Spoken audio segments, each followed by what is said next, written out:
Bill, the first and most obvious objection to it is that it recognises without quibble any donor-assisted human reproduction. So basically, you're a single person, you're a lesbian couple who want to have a child by means of a donor sperm. That's recognised.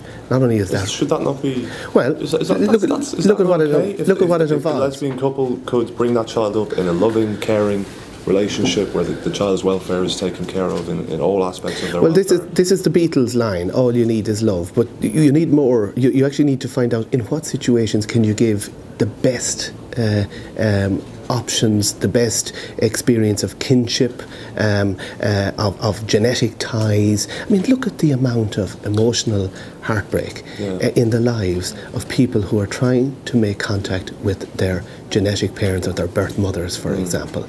And what is this legislation providing for?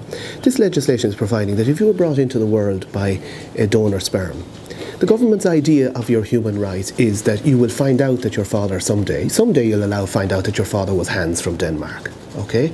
But you won't be allowed to find out until you're 18, and only if you go looking, or if your parents at some point decide to tell you. That's their idea of children's rights, that the child's right to know is limited to that. But we know all about it from the experts, that what matters is the relationship in the formative years.